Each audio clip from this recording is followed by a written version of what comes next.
Blog Talk Radio.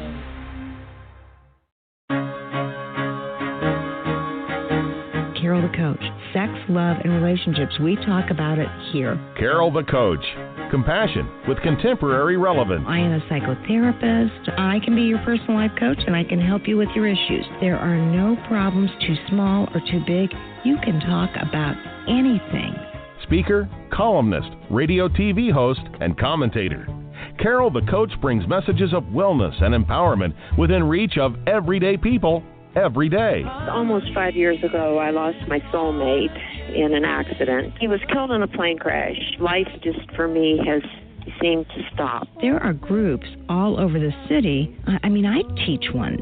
It is a specific way to start thinking so that you shift how you see the world, which then shifts your energy, and then you feel better and you actually see things differently. Carol the Coach. Always available, too, at carolthecoach.com. Now I've got Russell on the line. I'm 47 years old. I'm a truck driver. I'm married. I have a wife in San Francisco. Okay. I haven't been home in 6 months. My thing is, I don't know if I have a sex addiction or what the problem is.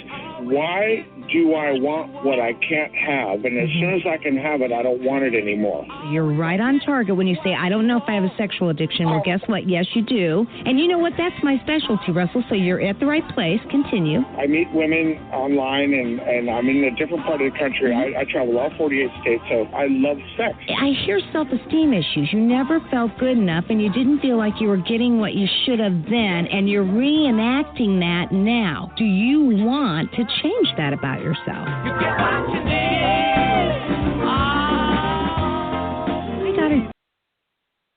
I got an interesting email from someone who said to me, Carol, I'm having a lot of trouble getting my husband to go through your book, Help Her Heal.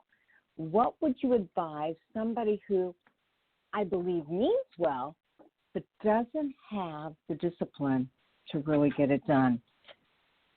Okay, that's a tough question. And, if they really don't, well, let's just put it this way. If they're not able to do the book, I probably feel like they're not willing to put the effort in other places. However, don't give up yet.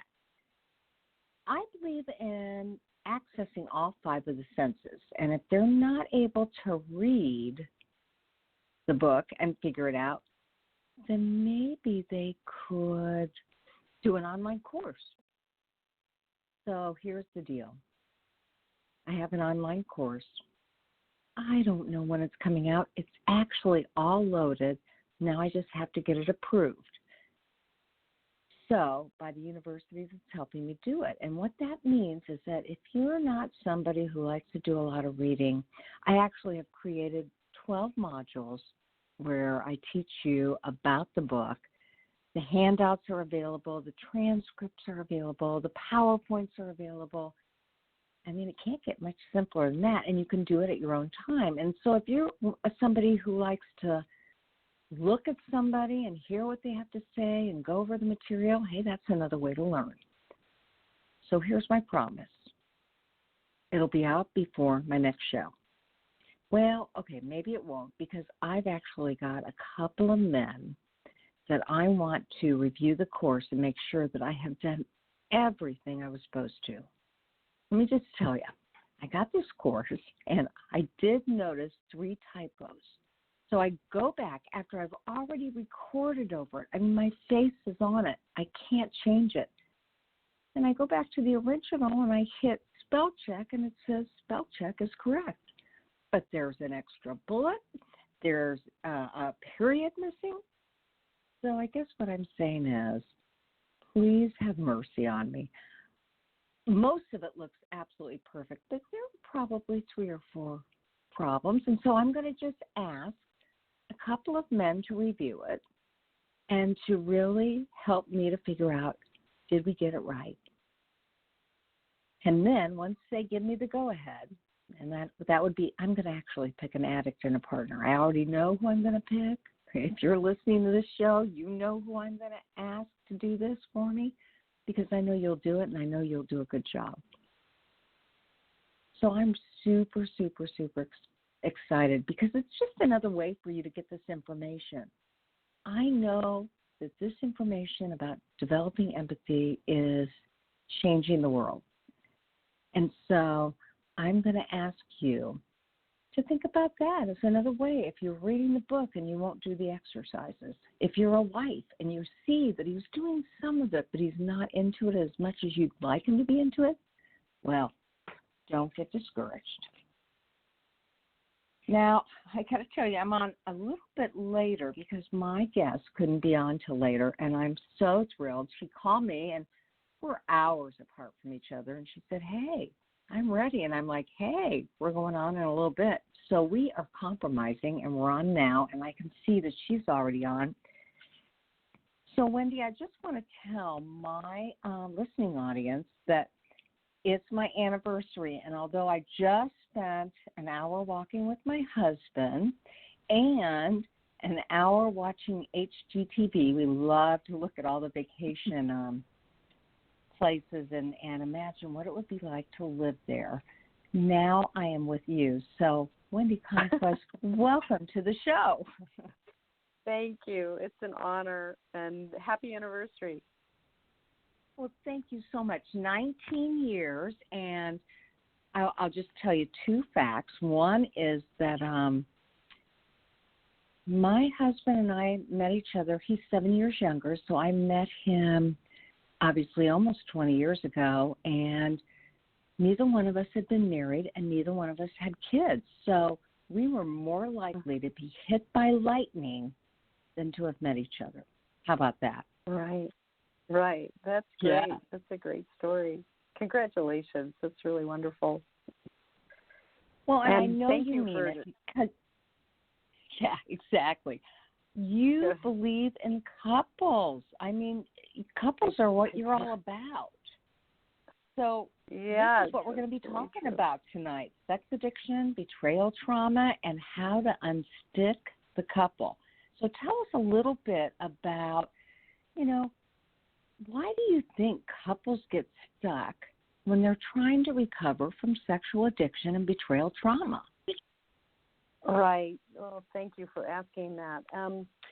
So I think I'm a believer in the 12 steps in SAA and SA and COSA and S&ON. And so I think that those programs do a great job, especially for the addicts, in getting them to a place of sobriety and a lot of self-reflection. And I think that for the partners, it can be an enormous way to get a lot of support. But what I find is that the 12-step program sort of stop at that point. And so then when couples are recovering and they are saying, okay, so, we want to take this next step and start to be physical and start to be sexual, they really don't have a lot of guidance on how to do that. And I've also found that a lot of therapists will say, they'll get to the emotional piece and they'll get to more trust, but this bridge of starting to become physical a lot of times is lost or not talked about or not talked about well.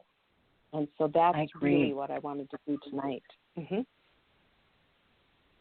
Okay, so then, sexuality is so tough after this kind of betrayal has occurred. And so what do you think is an appropriate timeline to be sexual again after discovery and hopefully after disclosure?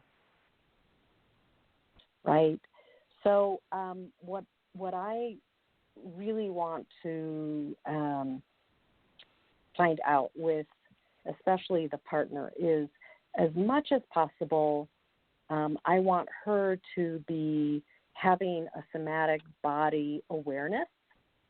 And so what that means is that she gets out of her head and that she really starts identifying what she feels when her partner or her husband sits down, and I'm using those gender pronouns for simplicity's sake.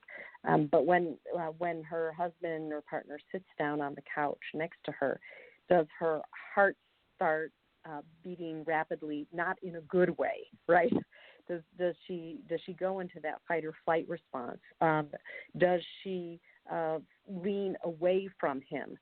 If he asks for her hand, does she just throw it on top of his hand without any real awareness of how her body is really reacting to his presence? And for him, I have to say my most recovered guys, I know that they're in full recovery when they say, Wendy, if we don't have sex again, really, I just have given that away somehow. I'm happy if she wants to just embrace. I'm happy if she just wants to cuddle with me. For me, I've developed such a compassion for her, such a closeness to her that's enough. If sex or sexuality comes in addition to that, then I'm grateful, but I'm not pushing for it. It's not a requirement for me. I just want to be close to her. Wendy, it is so interesting you say that, because that is truly what I find that evolved sex addicts who are in great recovery, what they believe. And when they believe that, it takes the pressure off their life, and they're more likely to get unstuck. As a matter of fact, I know that several of the 12-step programs say, you know what, your sex addiction is first and foremost, and then your ability to reconnect and develop intimacy is first. So that is not about sex. That's about closeness and connection. And that's what you're talking about, right? Absolutely. Yeah, absolutely. So what I find is that a lot of the partners both. I would say both the partners and the addicts are both eager to move on. We just want to be in a different place. We want to be in a better place. And so there's this sort of grasping and pushing to be farther along. And all the things that we know now about trauma and how trauma works in the brain and body, we just know that this isn't something that can be pushed or forced. The brain and thus the body will let go of the defense mechanisms when somebody feels safe. And so this is the key, is how to have both the partner and I'm going to say also the addict feel safe, because when the partner is rageful and angry, which we totally expect, we totally know that this happens. When that happens, the addict actually then gets a lot of trauma from that experience. So there's this development of both of them starting to communicate in such a way so that they can both feel safe, that they can both take deep breaths and relax when they're around each other.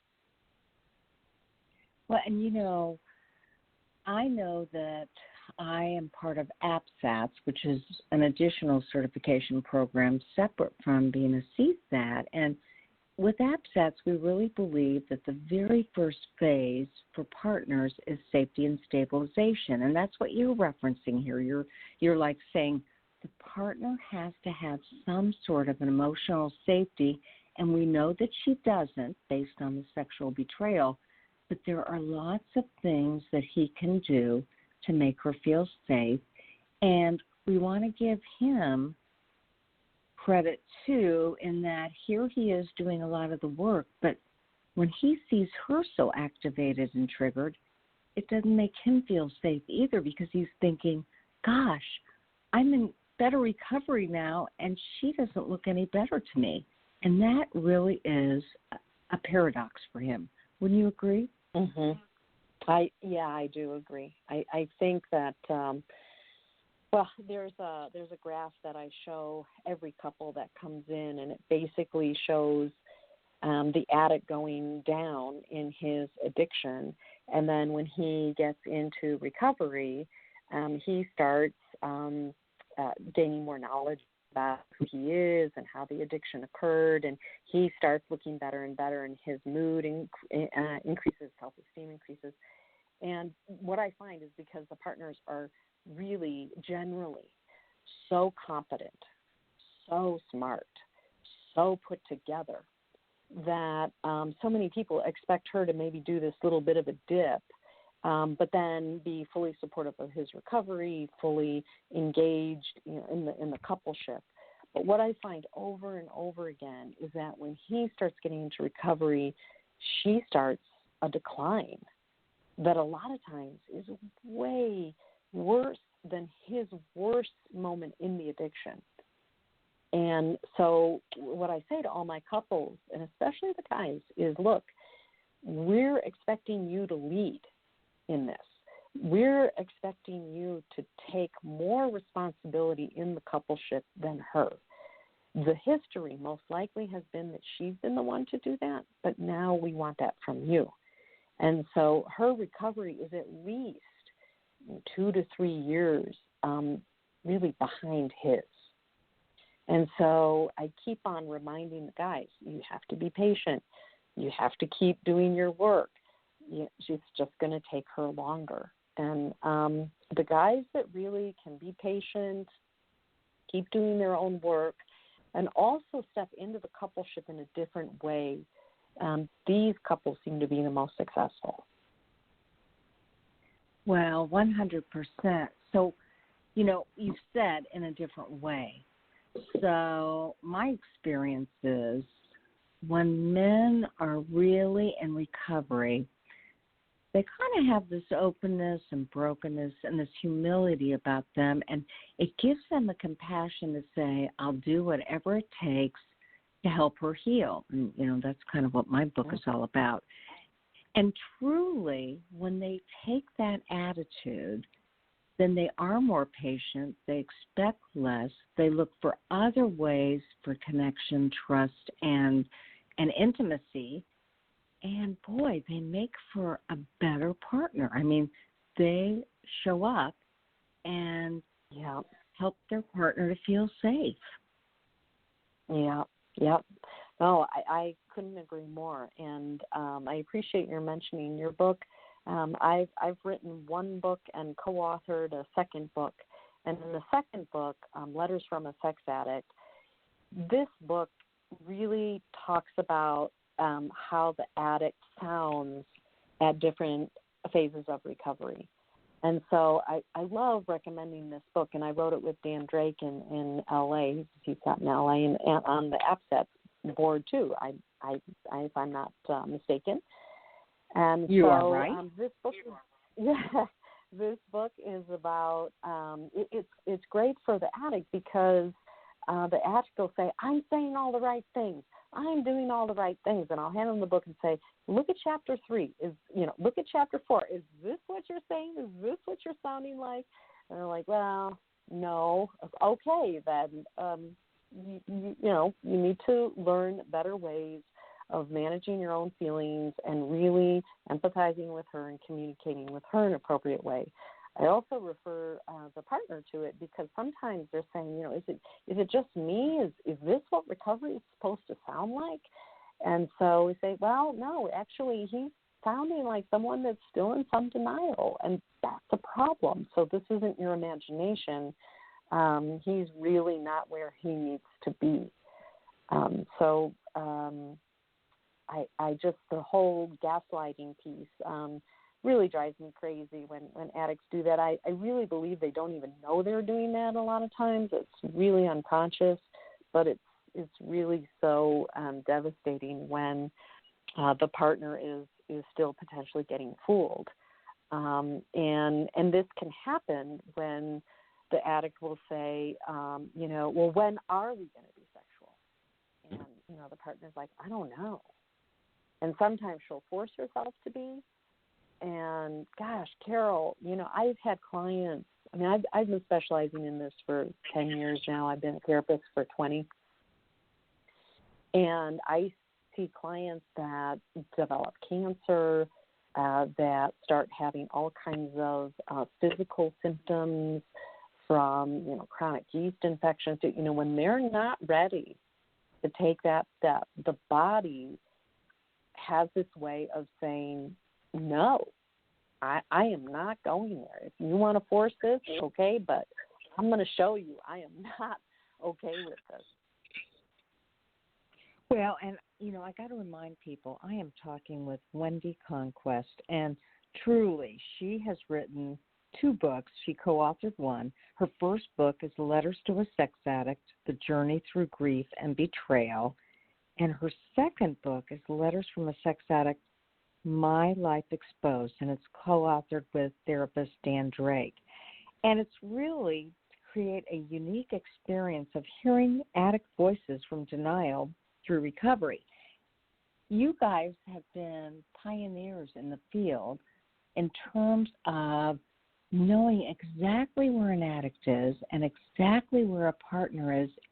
And I believe spoon-feeding them the kind of information they need to get better, because you and I know both the partner and the addict is traumatized.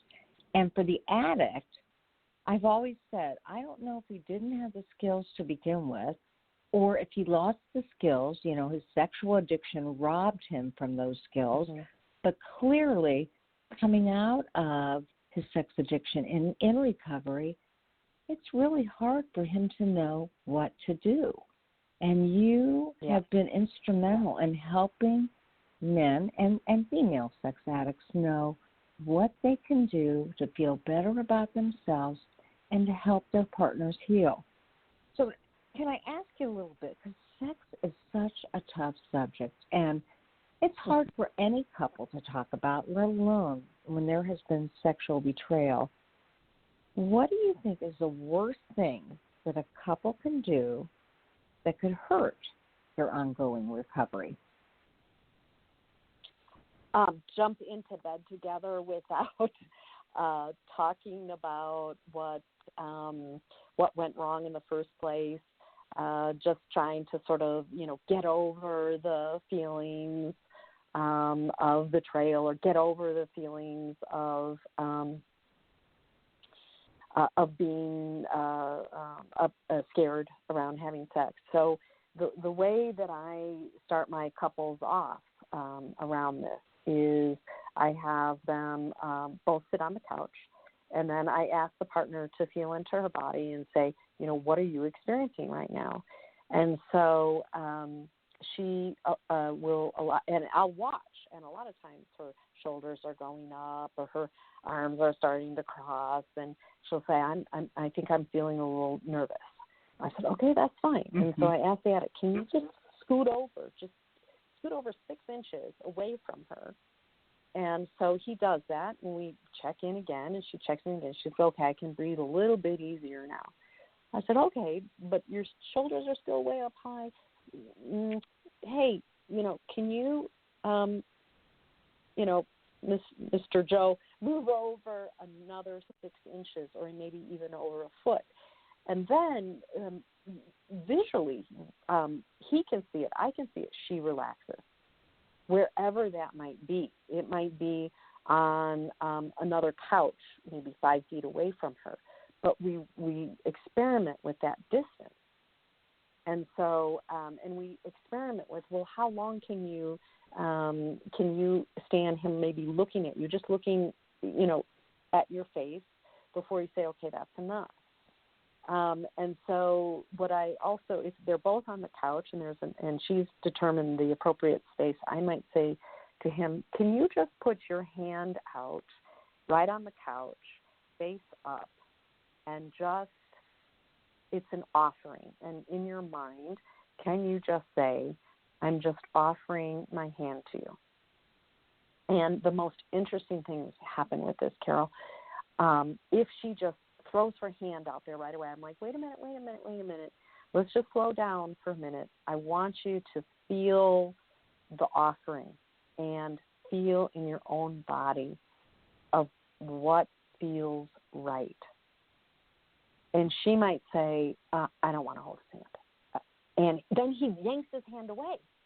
I'm like, whoa, wait. Okay, Mr. Joe, you need to keep your hand there.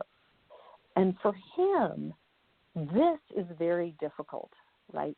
This is him making an offer and really confronting the avoidance, really confronting, oh my gosh, she's rejecting me, but him standing firm in, I'm here for you, I'm offering my hand, and I'm going to keep offering it no matter what you feel. And I understand that it could be fear.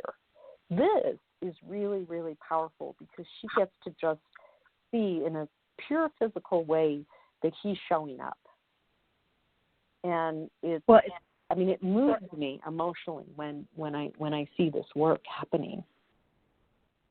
You know, that so coincides with what I call the seven principles of dealing with conflict after sexual betrayal, because truly when an addict is in good recovery, and I'm talking anywhere from 12 weeks to 6 months, when he's really shifted and he's got some support and he's utilizing, as Patrick Carnes calls, the committee, and he's in a recovery group, whether that's 12-step, whether that's Men of the Battle, whether that's Recovery Nation, but he is actively involved. He's got his fellowship. He's got his mentors and his sponsors, and he is reading and meditating and praying, and he's learning empathy, and he's understanding about his addiction. He's doing everything right.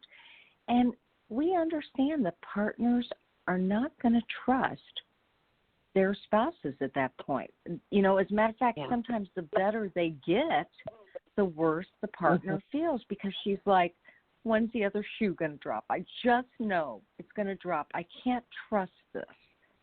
And what you're asking and showing in your therapy is that he should not feel rejected. He should not recoil, that he needs to be there with her. And as I say, contain her anxiety, her fear, and her mistrust. Right? Right. Yeah, absolutely. And Carol, I listened to one of your, I don't think it was a show. I think it was a podcast. And I hope I have it right. Was it Head, Heart, and Gut? Was that the referencing that you did? You got it. When I listened to, okay, good. Okay, good. So that was me. So this exactly coincides with what you were talking about. And I listened to it, and I said, oh my gosh, we're right on the same page. So, her head might be saying one thing, her heart even might be saying another thing. But what we're looking for is that real gut reaction of, how close physically can he be so that I can still be in my skin, take a deep breath, and it just is what it is. It just is what it is. And from there we can say, okay, so any idea of what you would need to feel even more safe? And I have had, it's been the most amazing thing. It's happened recently with a number of couples. The guy has spontaneously done this. I didn't ask for it. She's on the couch, and he goes down to the floor and sits on the floor and is looking up at her. And I'm like, wow, that, intuitively, instinctively, these men knew that even sitting on the couch with her was too much. But to I hate to say it, it's not lower, like, being inferior. It's just, I'm going to not be taller than you. I'm not, I'm going to be on the floor. And I think Stan Tatkin has a piece where he has the guy kneeling, to their wives and basically saying, you're everything to me. You're my queen. I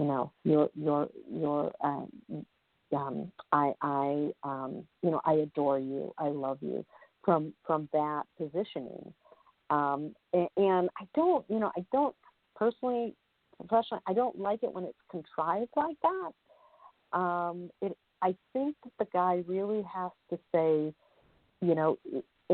can I be vulnerable enough to take this particular stance so that I'm as least threatening as I possibly can be. Well, and when you've been in this business as long as you and I have, we realize that, we want to honor how a partner feels, and we definitely want to honor what her head says, her heart says, feels, and her gut knows.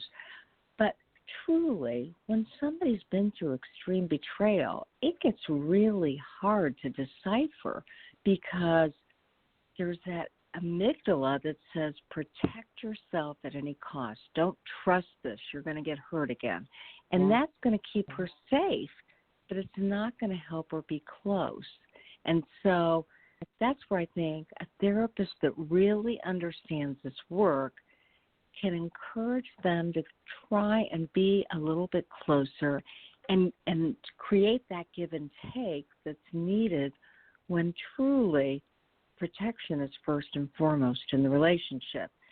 And there is no better place to see this than in the actual act of sex. So I'm going to ask you, because we never get to talk about sex on my show. We really don't. We don't have that many experts that know how to deal with sex.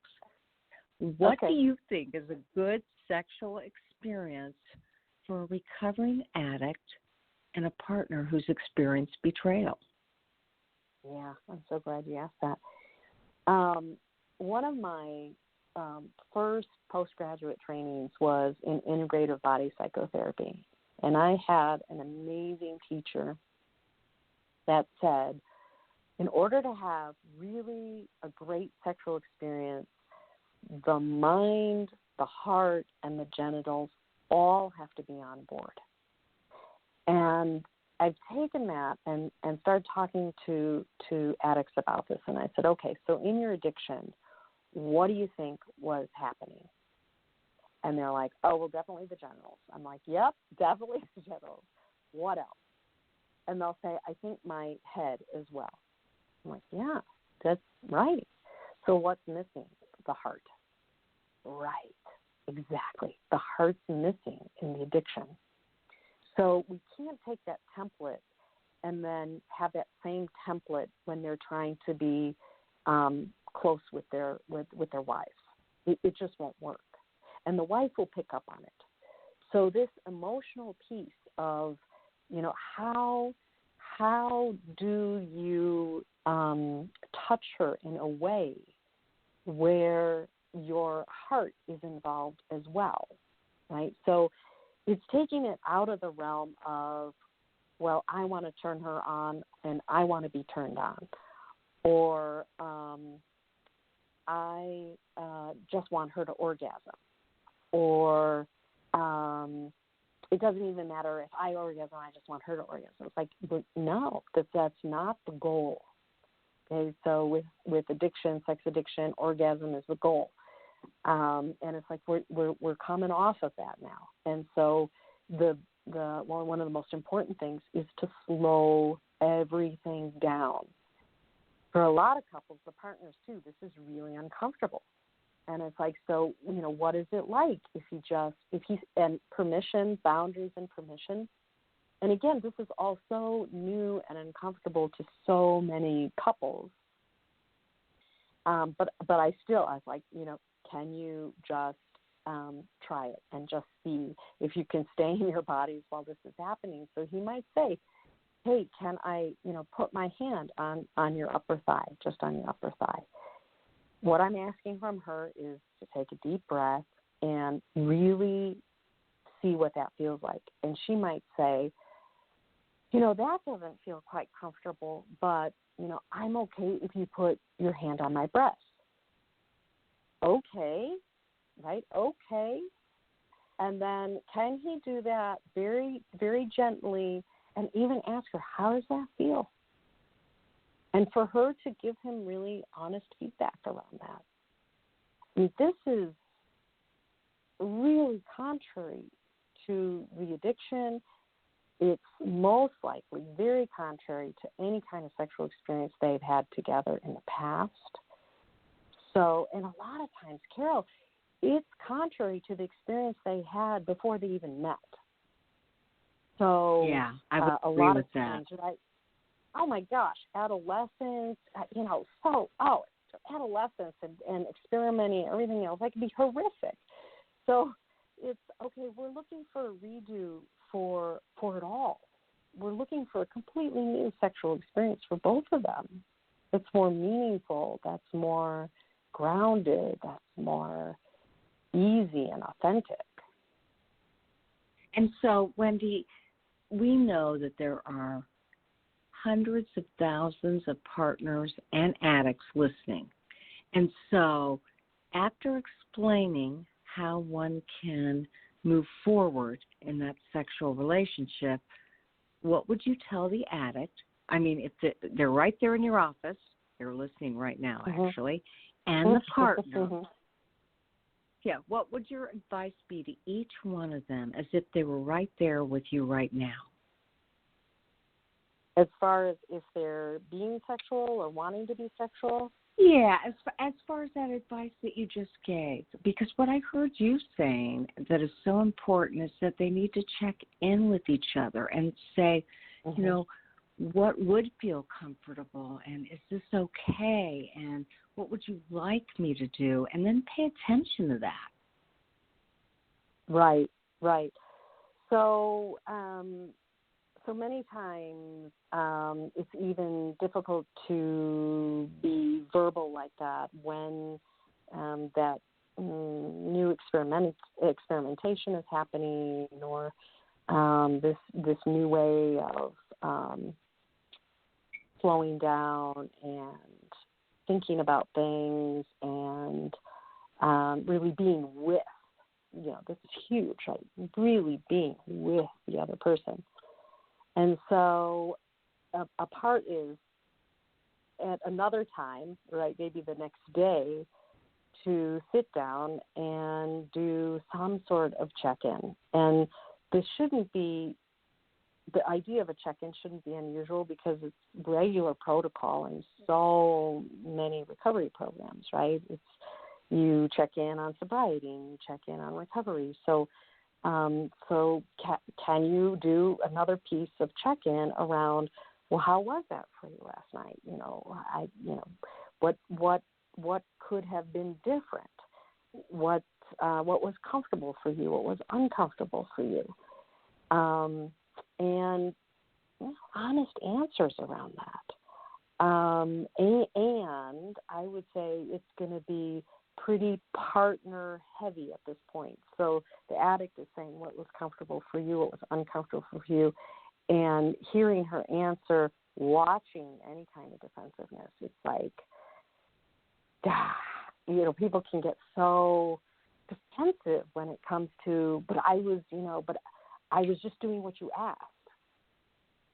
Well, you might have been doing what she asked, and she's trying to figure this out as the addict is as well. So a lot of grace, a lot of compassion, a lot of space to just create something new and different. Yeah, I would agree 100%. And again, when there's been partner betrayal and when the addict has been for so long isolated and in secrecy, talking about communication, I always say the biggest sexual organ is the brain because it's what actually gets people to talk and to feel and to live the life that they want to live. And so that's where it comes back to the first thing that you said, which is, it's okay if you're not sexual right now, because truly what you have to do is reestablish a relationship of some sort of trust. And when things begin to get sexual and you can talk to each other about what you want or what makes you feel uncomfortable, wow, that's real vulnerability, which is real intimacy. Yeah. I also, what I tell the guys too is, I say don't take anything for granted. So if you're, let's say, you're in bed and reading, and she crawls under the covers and is naked, That does not mean she wants to have sex. Mm-hmm. So it does not mean she wants to have sex. And so can you ask her, or can you just say, wow, I see you coming to me and snuggling up to me. Do you want me to snuggle with you? And let her answer. And also, she might be ready to start being sexual. He may not. And for a man, this is a big challenge as well. But again, I know that guy is really in recovery when he says, I'm really afraid. I'm afraid that she's going to regress. I'm afraid that I'm going to get, yelled at the next day. And it's like, well, that makes a lot of sense, and that could happen. So how do you say to her, wow, I hear you. Yeah, I hear you saying, right, that you'd like to take this further tonight, but I'm scared. I'm nervous. Can you have the humility and vulnerability to say that to her? And it doesn't mean you're less than a man by saying that. Yeah, I so agree with that. And let's face it, again, in normal relationships, knowing how to proceed is difficult when it comes to sex. And so it's especially tough when there's been infractions and there's reparation that needs to occur and feelings of vulnerability are off the wall and restoration needs to happen. Now, it sounds like you have just shared with us some strategies for how couples who are struggling, how they can feel closer. Do you have any other strategies that you would advise to help couples who are really struggling with intimacy, with trust, with sexuality? Yeah, I think so. We talk about the partner creating safety for herself, right? And that might be, hey, I need you to sleep downstairs for a while, or I need you, not to be in the kitchen when I'm cooking, or I don't want you behind me, So she's really feeling out all these different ways to feel safe, and he's also hopefully trying to find ways to be in full recovery and ways that he can up his, I'm going to call it outer circle behaviors. So all the things that really bolster his sense of well-being. But we don't talk a lot about what that would look like for the coupleship. We don't talk about, how do the both of you feel safe together? What about walking on? So I'm in Boulder, Colorado, so we have amazing mountains here and hiking trails and paths. So it's if you're on the hiking path, how do the two of you feel walking side by side? That create a sense of safety for both of you at the same time. For some couples, it's not. It's like, oh, you always are walking ahead of me, or, oh, you always want to go faster than me and I want to go at a slower pace. Okay, so that's not an activity that's going to work for that particular couple. So it's really deepening and not taking anything for granted. So I find that along with addiction in couples, there's a lot of codependency. And so I hear a lot of, well, I just did that in a relationship because I thought he would like it, or I just did that because I thought, that's something she wanted to do. So all of that has to be cleaned up, all of it. So we want to really look at the codependency and say, no, really, you say that you like going out for breakfast at this little breakfast place around the corner. Do both of you really like doing that? What is it that you like about that? If you both like doing that, is when you go there working, is where you're sitting, working, like, you know, down to the smallest increment of everything that they're doing together, so that they both can say, yeah, this is a safe thing for us to do. This is good. Sometimes it's, you know, we both feel really comfortable on the couch watching TV, and, you know, and I rub her feet for a while, and then we talk about the show that we were watching, and that makes both of us feel really good and connected. You know, not connected like 0 to 10 at 10, but connected like a 4. And I will always say, I'll take that. It doesn't have to be a 10. I'll take lots of 4s or 3s. I'll take anything that is really causing the two of you to come together at some level. Absolutely. And so what would you, if you will, how would you define success for our couples that are struggling with intimacy and struggling with sexuality? You know, how would you define success for those types of couples? Yeah, I appreciate your asking that. I just launched a new website today that I'm really excited about, and I'm going to put this on the website.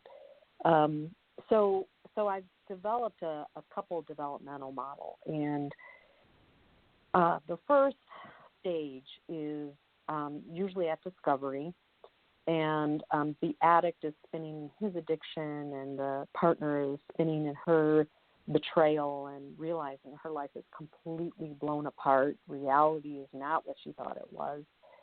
He thought that these two worlds would never collide, and now they have. And so she is watching every single move he makes, and, you know, like a hawk, right? Like, where are you going? What are you doing? What are you saying? A lot of focus on him, and this is a pretty chaotic stage. The next stage that I believe has to happen is that he authentically experiences her pain. And he knows it when it happens, and so does she. So it's not, hey, I've said I'm sorry 1,000 times, and I get it, and why can't you know I get it? Right? That kind of response. It's not that. It's a deep. And I know this because there's lots of tears. There's lots of him sitting with her and saying, "Oh my God, I think I really do get it now." And she might still be a bit defensive, but on some core level, she can hear him. So that, I would say, is stage. Go ahead. Well, I was going to say, and so did I hear you say that information that you just shared is going to be on a new website? Yeah. So well, tell us about that website. Sure. So the website is www.wendyconquest.com, and it just launched today. There's just a lot of information on there regarding sex addiction, betrayal trauma, and trauma. And so I just really encourage you to go there. And so I'm going to put this slide up probably within the next week.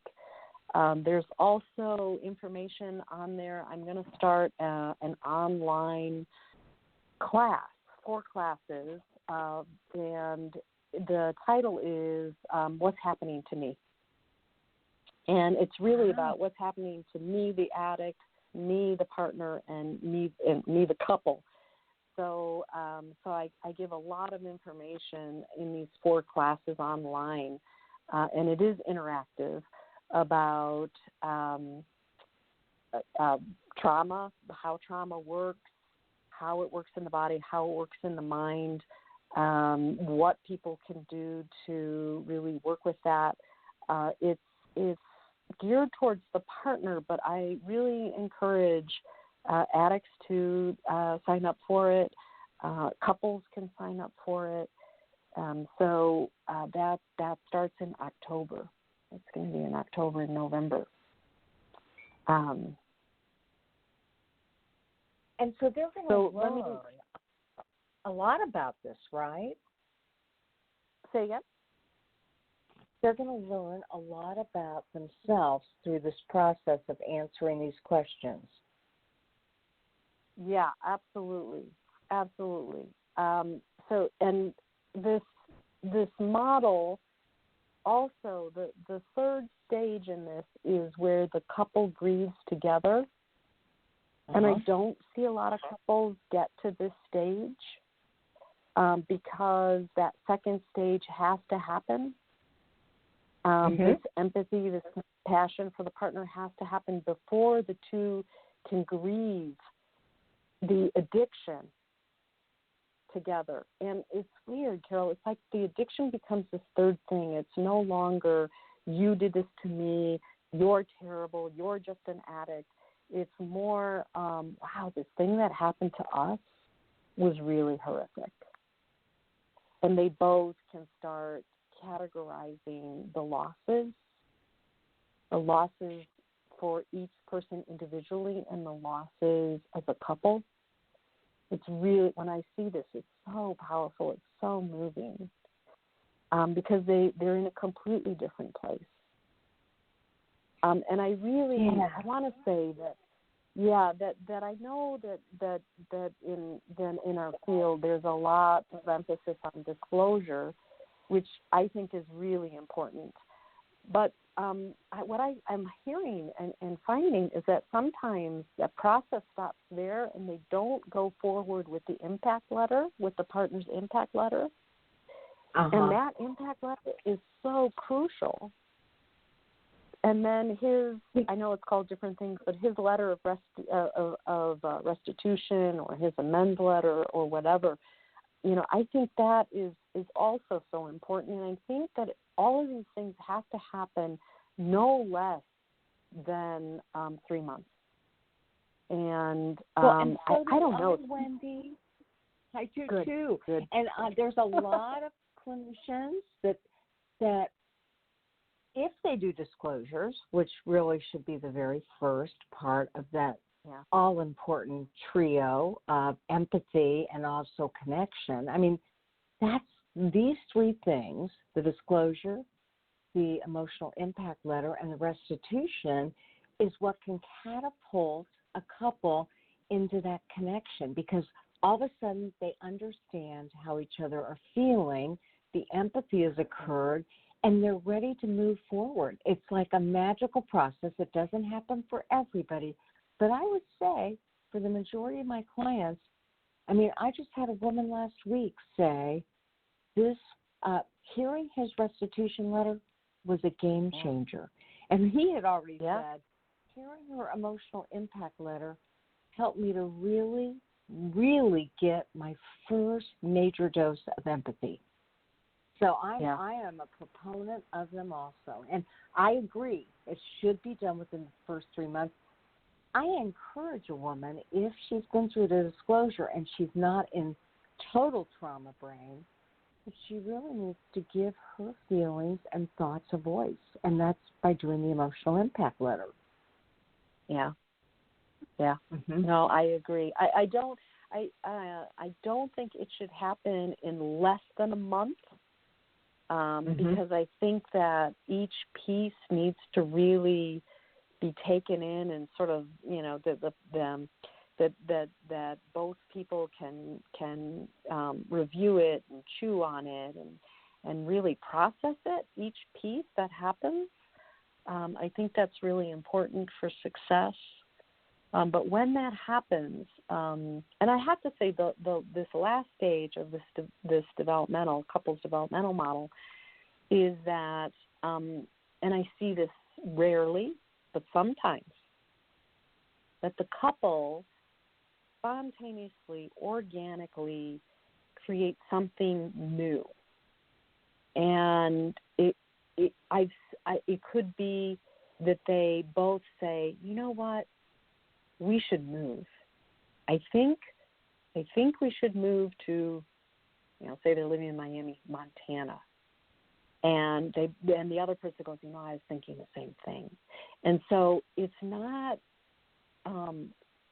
planned so much, it's not planned. It's not a solution to a problem. It's not that.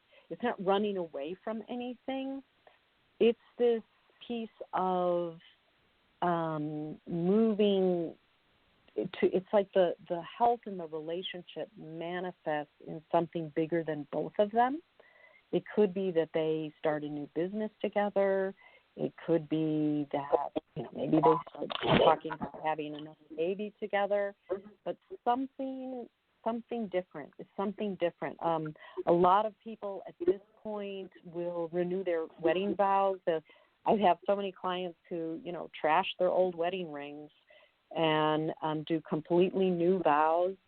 A new beginning. It's a brand new beginning. And when I see that, wow! I can feel and see all the work that individually they've done and as a couple they've done. Well, you know what I love, Wendy, is your energy. I mean, anybody who's listening to you right now gets that you have a special hope for partners and addicts alike, that once they get the information they need, they can figure out what is the next step. So I want to remind people that I am talking with Wendy Conquest, and she works out of Boulder, Colorado. You can connect with her on www.facebook.com, Wendy.Conquest, that's CONQUEST.3, or they can get a hold of you by contacting you through your website, www.wendyconquest.com. As we wrap up tonight's show, is there anything else you think you got a minute? In 60 seconds, is there anything else you want to share with our listening audience? Yeah, I would. The biggest piece is when you think that it's the darkest, stay in there. Keep in there. Keep listening to your heart, soul, body, and for the addicts especially, this is tough going. The recovery is tough. The recovery of the couple is really tough. But don't give up hope. For her, I would say, hey, if you're done, then you're done. And that's okay. And what I wish for her is that whatever decision she makes, she has no regret. That 5 years down the line, she said, you know what? I gave it the best I could, and I'm glad I stayed, or I gave it the best I could, and I had to go. And I'm for always him, talking to my clients about integrity. For an addict, if he has done the best he can do, and it's not enough because there's been too much fracturing, he did it with integrity. And if she ends up leaving the relationship because she just doesn't feel safe, good for her for paying attention to her gut. Yeah. Carol, I want to thank you so much for all the work you do for both addicts and partners. I am always impressed with the amount of time, energy, and commitment that you have. Thank you so much. Well, Wendy, it has been truly a treat, and considering we were going to do this late for me, I so appreciate that we got to do it a little bit early, and I look forward to collaborating again, maybe even in an additional way. Let's write a book or something together. That would be great. I would love that. I would love that. All right, Wendy, you take care, and thanks again so much. You too, and happy anniversary. Thank you. All right, that was Wendy Conquest, and again, you can reach her at www.wendyconquest, that's CONQUEST.com. And as I say at the end of every show, guys, there will only be one of you at all times. I fearlessly want want you to be yourself. And make it a good week. And I'll keep you posted on the online course. I'm super excited about it. We'll talk soon.